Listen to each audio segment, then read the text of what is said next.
4, 3, 2, 1, go! Sistem kekayaan menantu terhina. Bab 64. Hei!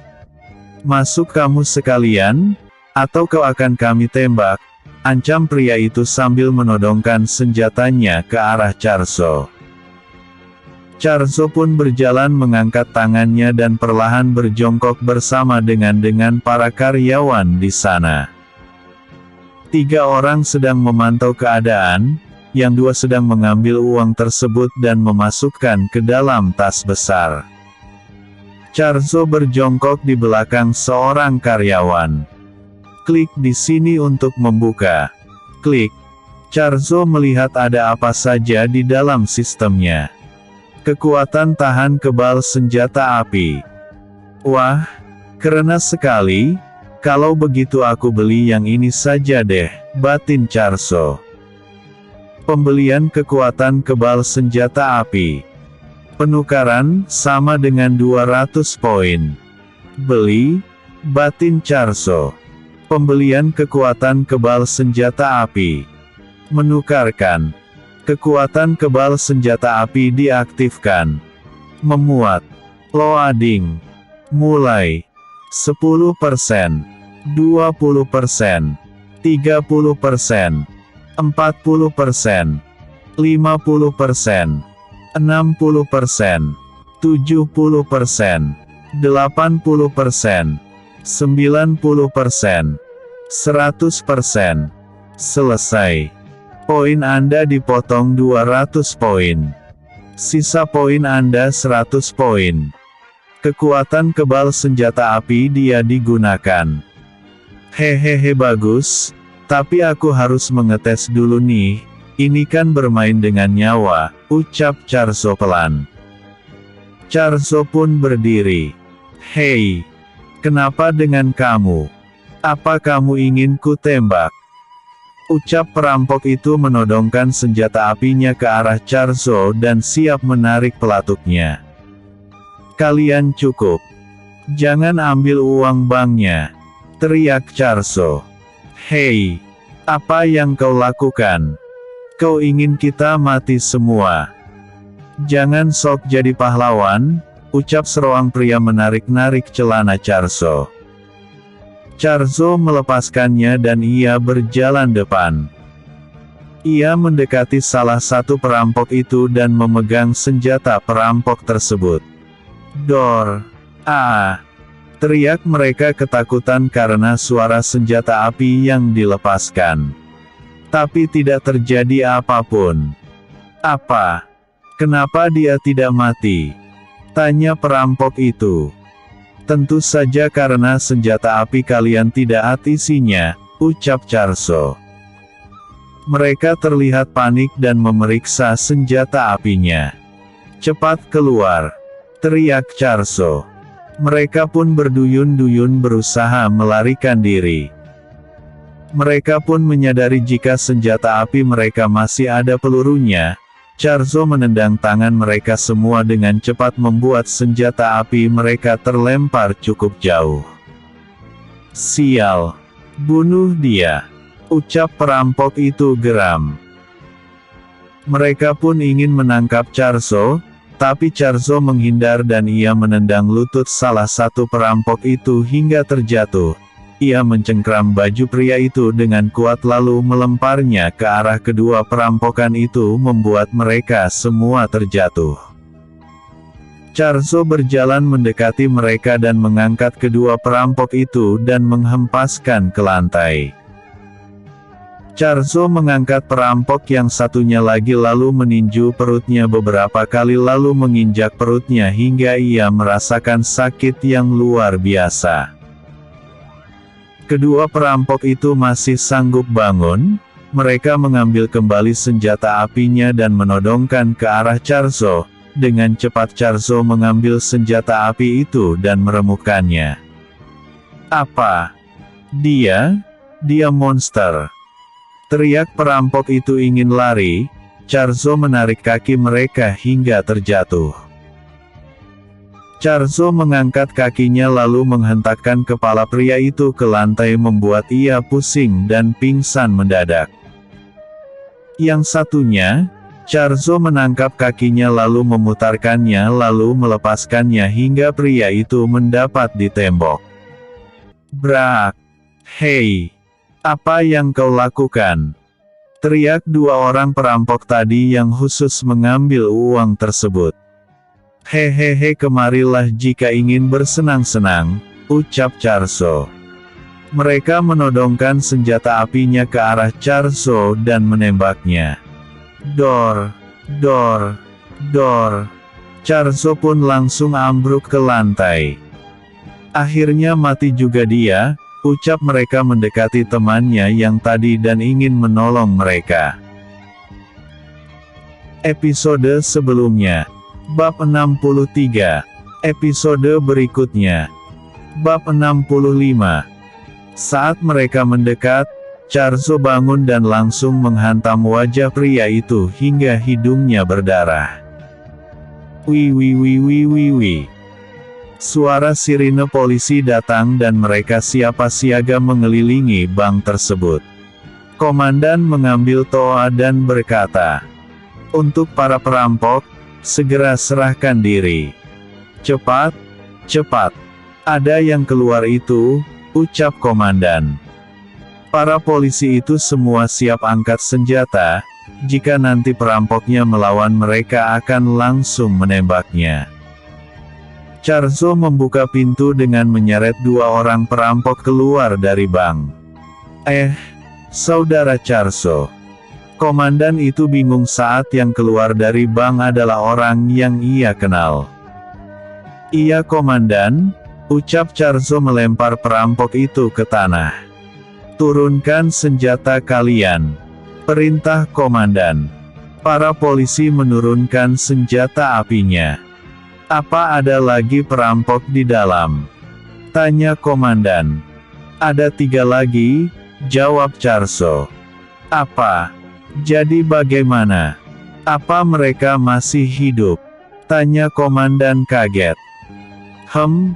Entahlah, mungkin masih hidup, soalnya mereka pingsan," jawab Charzo mengangkat bahunya. "Oh syukurlah," ucap komandan lega. "Kalian pergi masuk dan periksa mereka," perintah komandan. Para petugas itu masuk ke dalam bank dan mereka menemukan ketiga perampok itu pingsan. Mereka pun segera menyeret para perampok itu keluar dari bank. "Ini mereka semua komandan," ucap petugas polisi. "Apa sudah cek jika tidak ada yang bersembunyi?" tanya komandan lagi. "Sudah komandan, tapi tidak ditemukan lagi," jawab mereka. "Baiklah jika begitu, bawa mereka ke kantor polisi. Untuk saudara Charzo, Anda sangat luar biasa, bisa mengalahkan perampok dengan seorang diri." "Anda sangat luar biasa," puji komandan menepuk bahu Charzo. "Hehehe, biasa aja komandan, itu karena perampoknya yang sedikit oleng," jawab Charzo tersenyum. Baju kamu, ini bekas tembakan," tanya komandan melihat beberapa bolong baju Charzo. Ini bajuku nyangkut tadi komandan," jawab Charzo beralasan sambil menggaruk kepalanya. "Nyangkut seharusnya robek, bukan bolong," batin komandan.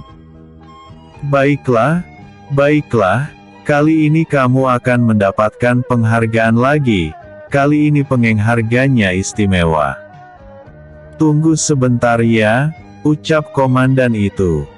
Tut, tut, tut. "Halo komandan," jawab petugas yang masih ada di kantor polisi. "Bawakan penghargaan akrilik dan sertifikat sekarang juga di depan Bank BN, perintah komandan. "Baik komandan," jawab petugas tersebut.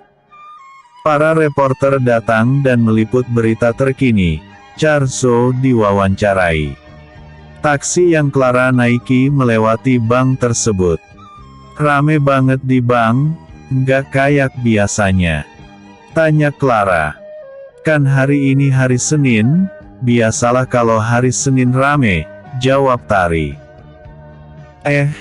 Clara, ini bukannya suami kamu? Tanya Tari melihat berita yang ada di TV mini di dalam taksi. Mas, tapi di mana ini? Tanya Clara. Ada di Bank BN Nona, jawab supir taksi. Apa? Ayo putar balik pergi ke sana Pak, pinta Clara. Supir taksi pun putar balik dan masuk ke perkarangan Bank BN. Clara langsung keluar dari taksi dan berlari masuk di antara kerumunan tersebut. Mas, panggil Clara di saat sedang berdesakan. Clara. Charzo menarik tangan Clara hingga Clara bisa lepas dari kerumunan. Ini siapa Pak? Tanya reporter tersebut. Ini adalah istri saya yang tercinta, ucap Charzo tersenyum melihat ke arah Clara dan merangkulnya. Clara juga tersenyum bahagia melihat Charzo. Cih, sungguh menyebalkan. Mereka sok romantis, dengus Charin kesal saat menonton Charzo dan Clara di TV. Ia segera mematikan televisi. Charin menarik nafasnya mengingat suaminya yang ia lihat di kafe sedang berduaan dengan wanita lain. Saat dipergok sang suami awalnya dia nggak mau mengaku tapi lama-kelamaan pada akhirnya mereka pun mengakuinya. Episode sebelumnya. Bab 64. Episode berikut. Bab 66. Rasanya sangat sakit saat suaminya mengakuinya. Dengan alasan mereka sudah menikah 4 tahun tapi belum dikarunia anak juga, ia menginginkan seorang anak. Saat ini pernikahannya masih di awang-awang, entah mau dibawa kemana pernikahan mereka. Sedangkan adiknya malah hidup bahagia, di mana mereka sudah punya usaha sendiri.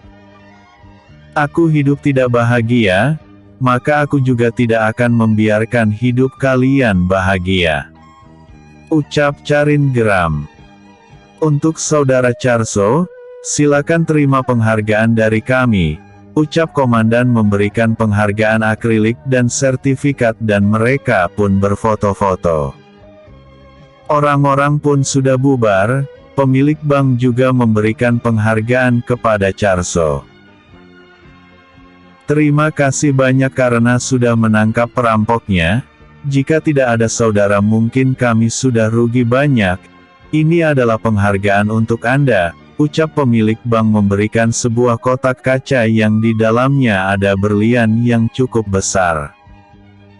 Tapi Pak, ini sangat berharga, ucap Charzo.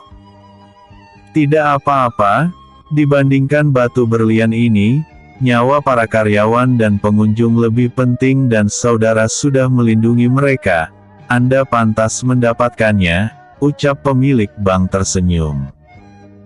Terima kasih banyak Pak atas penghargaan ini, ucap Charzo menerimanya. Sama-sama, ucap bapak tersebut. Dan akhirnya mereka pun bubar semua. Charzo, Clara dan Tari masuk ke dalam mobil. Wah Mas, ini berlian pasti harganya mahal banget, ucap Clara terpukau dengan berlian di dalamnya. Itu berlian nanti dibuat cincin untukmu nanti ya, ucap Charzo.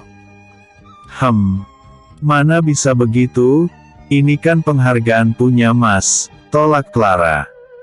Apapun punya Mas itu milik kamu, ucap Charzo mengacak-acak rambut Clara.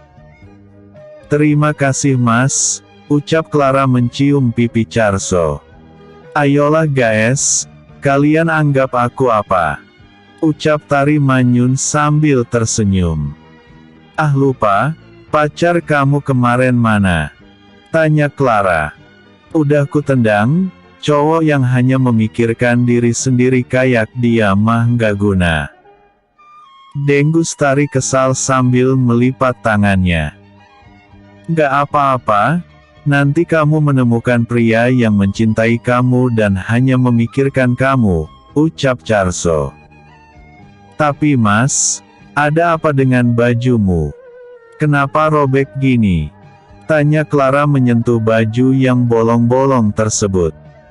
Oh ini tadi baju Mas nyangkut di meja, ya jadinya gini deh, ucap Charso. Tapi Mas enggak kenapa-napa kan? Tanya Clara. Ya enggak dong, kan lihat sendiri Mas baik-baik aja, ucap Charso tersenyum. Mobil pun melaju kembali menuju kafe. Ding ding. Misi tersembunyi selesai. Selamat Anda mendapatkan penambahan hadiah sebesar 30 juta. Selamat Anda mendapatkan reward hotel. Selamat Anda mendapatkan 100 poin. Saldo, sama dengan 509.300.000. Kecepatan, sama dengan 17. Kelincahan, sama dengan 17. Kekuatan, sama dengan 17.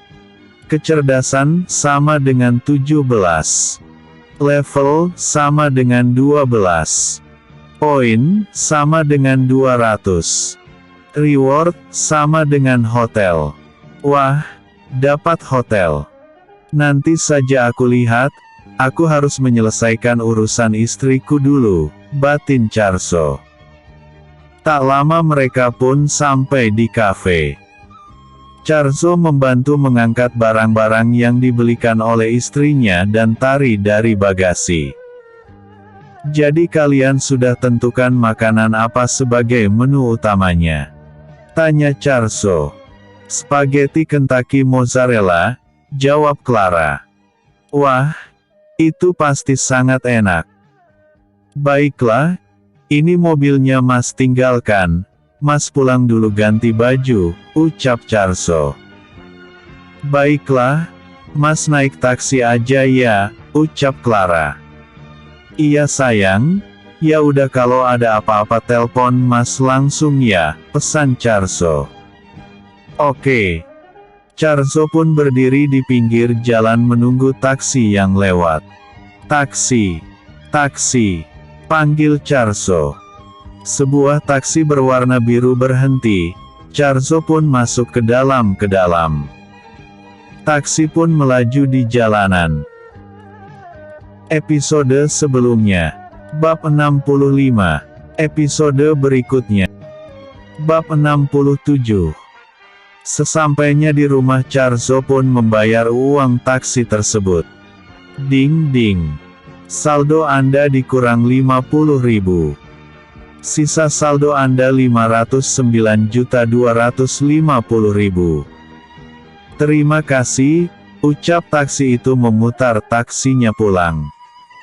Charso masuk ke dalam rumahnya dan ia masuk ke dalam kamar mandi. Ia segera mandi. Meski peluru itu tidak menembusnya tapi tetap ada bekas yang tertinggal karena ia adalah tubuh manusia, bukan tubuh besi. Tidak menyangka aku bisa menjadi kebal seperti ini sangat luar biasa, puji Charso. Setelah mandi Charso kembali ke kamar dan merebahkan tubuhnya di kasur dan ia pun tidur. Mas, bangun. Ayo makan malam. Clara membangunkan Charso. Udah malam rupanya. Tanya Charso berusaha duduk meskipun matanya masih ngantuk. Iya, makan dulu, nanti abis makan baru lanjut tidur lagi, ucap Clara. Enggak kayaknya, kamu capek enggak? Tanya Charso. Sedikit, jawab Clara. Oh ya udah kalau gitu, kami istirahat di rumah aja nanti, Mas mau keluar sebentar mau lihat tempat usaha kita yang lain, ucap Charso. Mereka berjalan menuju meja makan. Perasaan banyak banget tempat usaha kamu Mas, emang tempat usaha apa lagi? Tanya Clara penasaran. Nanti, setelah sampai di sana Mas fotoin, ucap Charso. Oh gitu. Oh ya Mas, Rina tadi aku suruh dia tinggal di butik aja, jadi dia bisa bangun pagi dan bisa langsung jagain butik, ucap Clara. Ya itu terserah kamu aja, moga aja orang yang kamu tolongin ingat kebaikan kamu, ucap Charso. Clara mengambilkan piring dan memasukkan nasi dan lauk pauk ke dalam piring Charso. Charso pun melahapnya. Kalau itu sih biarkan alat alarm itu yang menentukan, jawab Clara. Setelah habis makan, Charso pun siap-siap mau pergi. Clara juga langsung mandi dan pergi untuk istirahat, benar-benar hari yang sibuk. Sejak mereka punya usaha banyak sekali yang harus mereka kerjakan. Ya udah Mas pergi dulu ya, pamit Charso. Iya Mas, jawab Clara dari dalam kamar mandi. Charso pun masuk ke dalam mobilnya dan mobil pun melaju di jalanan. Klik di sini untuk membuka. Klik. Charso pun melihat alamat hotelnya dan ia mendapatinya. Oke, mana tempatnya strategis lagi, ucap Charso mengangguk-angguk. Ia menambahkan kecepatan mobilnya. Tiba-tiba saja ada sebuah mobil yang mendadak berhenti di tengah jalan. Sial! Teriak Charso yang menginjak pedal rem mobilnya dan menarik rem tangan. Mobil pun terhenti tepat pada di belakang mobil tersebut. Mobil ini malah berhenti di tengah jalan. Bahaya banget. Dengus Charso kesal. Charso keluar dari mobilnya dan menghampiri mobil di depannya. Duk, duk, duk. Hei bisa nggak mobil kamu dipinggirkan dan jangan di tengah jalan? Ucap Charso dengan nada tinggi. Perlahan-lahan kaca mobil terbuka. Terserah aku dong. Mobil? Mobil aku? Kamu nggak suka sana pergi? Ganggu aja. Ucap wanita itu melotot melihat ke arah Charso. Masalahnya kamu membahayakan pengendara lain, kalau kamu sendiri yang mati siapa peduli, sana pinggirkan mobilmu, jangan mengganggu jalan umum, emang kamu pikir ini jalan nenek moyangmu apa? Tukas Charso. Enggak mau. Ini mobil aku. Terserah aku dong. Kamu sana pergi. Hardik wanita itu tak mau kalah. Ya sudah kalau gitu, ucap Charso tidak peduli. Ia kembali masuk ke dalam mobilnya dan mobilnya pun menghindar mobil tersebut dan kemudian melaju di jalanan. Duak. Terdengar suara hantaman keras dari belakang. Charso menepikan mobilnya di pinggir. Ia melihat dari kaca spion bahwa mobil yang berhenti di tengah-tengah jalan itu ditabrak mobil dump truk dari belalang membuat mobilnya di bagian belakang rusak parah. Episode sebelumnya. Bab 66. Episode berikutnya. Bab 68. Biasalah mobil dump truk memang suka melaju di jalanan, dan juga di jalan umum kendaraan mana yang bawanya kayak siput, kakek-kakek aja mire acing di jalanan. Dah dibilang jangan berhenti di pinggir jalan tapi marah balik. Itu akibatnya, ucap Charso keluar dari mobilnya dan menuju mobil tersebut. Di sana sudah banyak keramaian yang berkumpul. Charso melihat wanita itu kakinya yang terjepit karena dorongan yang sangat kuat itu membuat kursinya menjadi maju ke depan. Ia juga terlihat terluka di bagian kepalanya hingga berdarah. Beberapa orang mencoba menolong wanita itu untuk keluar dengan berbagai cara. Ada yang membawa linggis untuk menahan agar kursi itu bisa dibuka. Akhirnya wanita itu bisa dikeluarkan dan didudukkan di pinggir jalan. Cek. Kamu kurang ke tengah itu mah, lain kali bikin kayak gitu lagi, ucap Charzo meninggalkan wanita tersebut.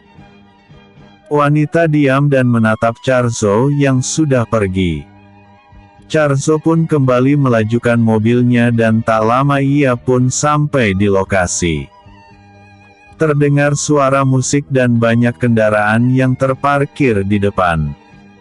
Charzo pun masuk ke dalam. Charzo sangat terkejut karena hotel yang dimaksud kenapa ada acara. Acaranya mengundang ratusan orang yang sedang berjoget-joget dengan musik yang kencang.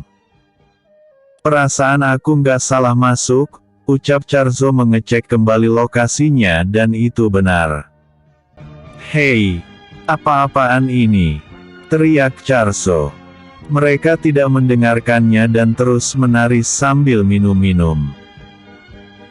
Mereka menari ria, yang mereka ajak menari itu entah istri orang, entah suami orang, entah suami istri yang tertukar dengan suami istri yang lain dan mereka terlihat ada sebagian yang sudah mabuk, bicara mereka ada yang sudah nggak benar lagi.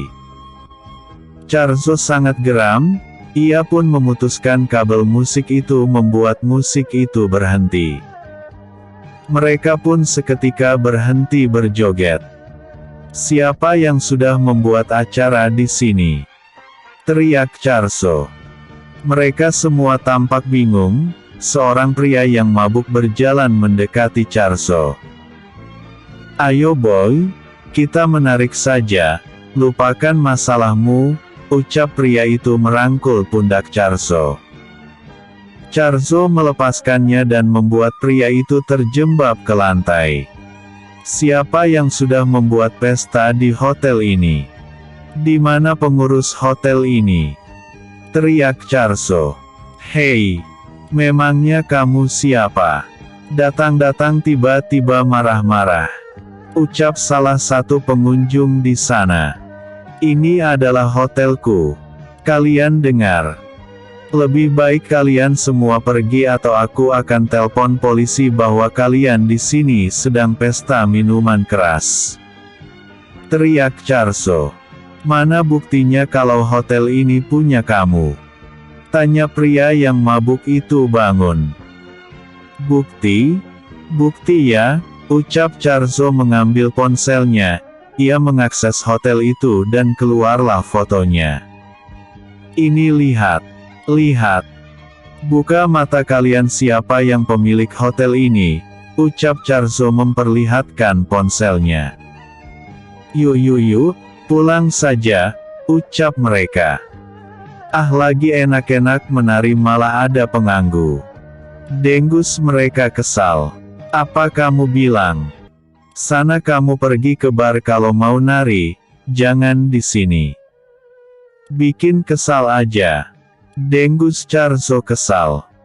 Mereka pun semua bubar dan beberapa orang tinggal dengan pakaian seragam dan seorang pria berjas hitam. Dan ada seorang remaja dengan memakai gaun indah lalu seorang wanita berumur 30 dengan gaun yang mencolok. Lalu kalian ngapain di sini lagi? Tanya Charzo. Maafkan kami tuan, tapi ini adalah hari ulang tahun anak saya, makanya saya pinjam dulu hotel ini untuk merayakan ulang tahunnya, ucap seorang pria yang memakai jas. Episode sebelumnya. Bab 67. Episode berikutnya. Bab 69. Oh pinjam ya.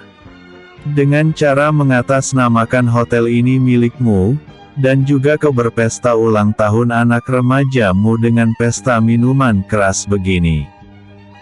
Wah kau sangat luar biasa, ucap Charzo. Aku minta maaf tuan, aku akan membereskan hotel ini segera, ucap pria berjas merasa bersalah. Tidak perlu. Kalian pegawai hotel ini kan? Tanya Charzo kepada mereka yang memakai seragam. Benar tuan. Angguk mereka bersamaan. Kalian bersihkan semuanya. Dan kamu pergi dari sini dan jangan datang lagi, ucap Charzo melihat ke arah pria berjas tersebut. Apa maksudnya tuan aku dipecat? Tanya pria berjas dengan membelalakkan matanya. Lalu apa lagi? Untuk apa aku mempekerjakan orang yang membuat rusak usahaku? Bagaimana tiba-tiba polisi datang dan membuat hotel ini dilarang beroperasi lagi gimana? Ini semua gara-gara kamu, aku nggak mau lihat muka kamu lagi. Ucap Charzo murka. Tolonglah tuan beri kesempatanku sekali lagi. Aku akan memperbaiki kesalahanku, ucap pria berjas itu berlutut.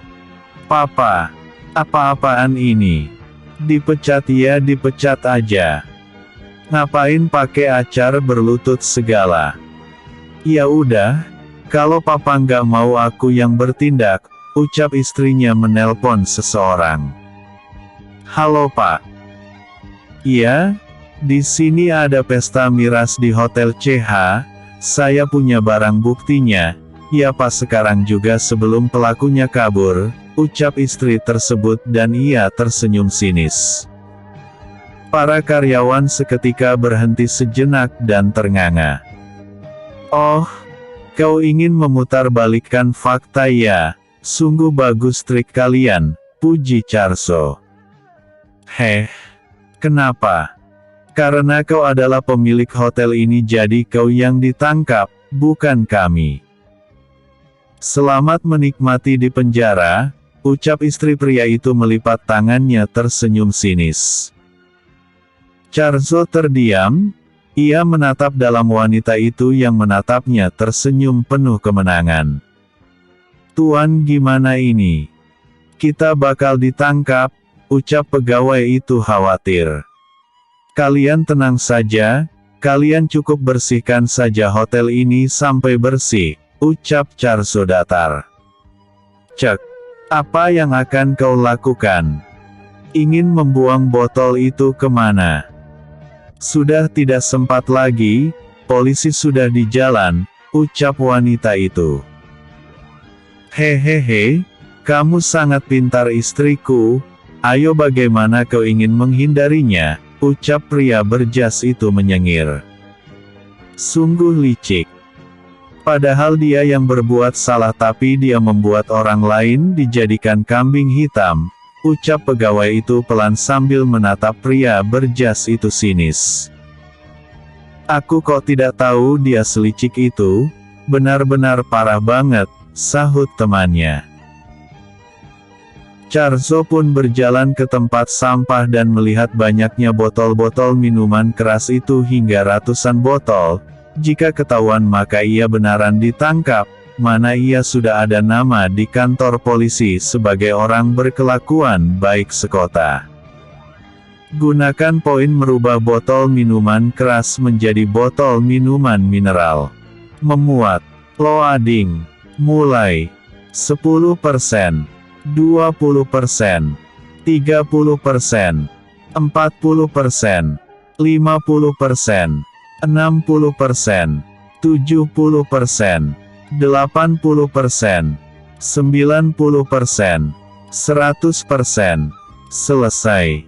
Poin Anda dipotong 20 poin.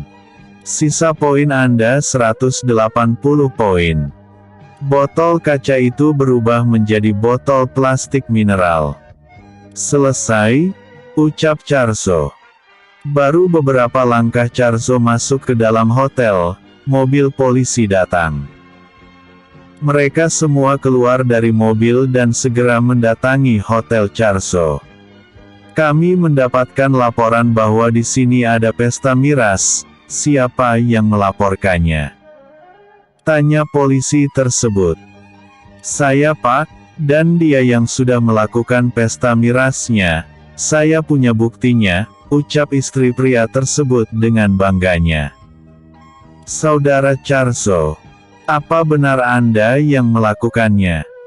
Tanya petugas polisi itu menekuk alisnya. Silakan lihat saja jika benar melakukannya, jawab Charzo santai. Episode sebelumnya. Bab 68. Episode berikutnya. Bab 70. Jika saudara Charzo pasti tidak akan melakukannya, aku percaya dengan saudara Charzo, ucap petugas polisi tersebut. Di mana tempatnya? Tunjukkan, ucap polisi itu. Istri pria itu berjalan terlebih dahulu dan menunjukkan ke arah para pegawai hotel membuangnya tadi. Di tong sampah ini Pak, ucap istri pria tersebut dengan percaya diri, karena dari yang ia lihat tadi Charzo tidak melakukan apa-apa, melainkan hanya pergi melihat sejenak lalu kembali ke hotel. Hehehe, rasakan kau karena sudah berani memecat suamiku, ucap wanita itu tersenyum sinis. Para polisi itu pun melihat ke dalam tong sampah dan mengeluarkannya. Ini botol plastik aja, ucap polisi itu. Mungkin di atasnya botol plastik, dia sengaja agar bisa menutupi botol miras di dalamnya, ucap pria berjas itu. Petugas itu memakai sarung tangan dan mengangkat tong sampah tersebut dan mengeluarkan sampah yang ada di dalam tong sampah dan isinya semua adalah botol plastik semua. Mungkin bukan yang ini, tapi yang di sana, ucap pria berjas itu. Petugas itu kembali mengeluarkan sampahnya lagi dan isinya tetap botol plastik. Tong sampah yang ketiga juga sama, isinya juga botol plastik. Apa? Tidak mungkin. Aku melihat para karyawan membuang semua botol miras itu ke dalam tong sampah ini dan dia juga tidak membuang botol miras itu. Tapi kenapa semuanya jadi botol plastik? Tanya kedua suami istri itu tak percaya. Apa kalian punya bukti lain? Tanya petugas itu. Oh ya ada, tadi kami ada mengambil foto. Wanita itu mencari foto mereka tadi dan ternyata di foto itu hanya ada foto botol mineral. Apa? Tidak mungkin. Kenapa di foto juga berubah menjadi botol mineral? Tanya mereka terbelalak. Jadi bagaimana? Apa sudah menemukan bukti? Tanya Charzo berjalan mendekat. Tidak ada botol minuman keras satupun, itu berarti kalian sudah membuat laporan palsu. Tangkap mereka, perintah petugas itu kepada bawahannya. Tidak. Kami tidak melakukan laporan palsu. Ini benar adanya. Teriak kedua suami istri tersebut. Jelaskan saja ini di kantor polisi saja, ucap petugas itu memborgol tangan kedua suami istri tersebut. Mama, Papa, kalian. Anak remaja itu menangis sesenggukan melihat kedua orang tuanya ditangkap. Lepaskan. Kami tidak bersalah. Dia yang bersalah karena sudah memecat suami saya. Bukan kami yang ditangkap tapi dia. Teriak wanita itu memberontak. Sudah jangan banyak omong kosong, lebih baik menurut atau hukuman akan kami tambah, ucap polisi itu.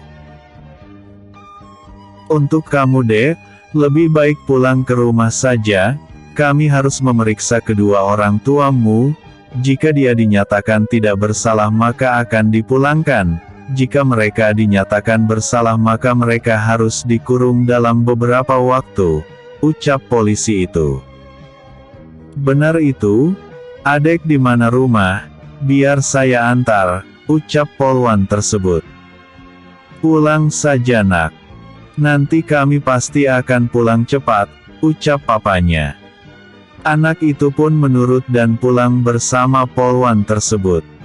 Mobil polisi pun meninggalkan hotel. Charzo melihat ke arah para pegawainya yang terlihat ketakutan. Kalian melakukan ini diperintah oleh dia? Tanya Charzo. Benar Tuan, dia menjanjikan akan memberikan uang bonus kepada kami jika setelah acara selesai, jawab pegawai itu. Oh, kalian besok bekerja seperti biasa, tapi sebelumnya masukkan botol itu ke dalam tong sampah dulu, terus hadiah yang banyak itu antarkan ke rumah anak tersebut, karena pria itu berjanji akan memberi uang bonus, maka uang yang ada di dalam tong itu untuk kalian, ucap Charso. Terima kasih Tuan, ucap mereka. Episode sebelumnya. Bab 69. Episode berikutnya. Bab 71.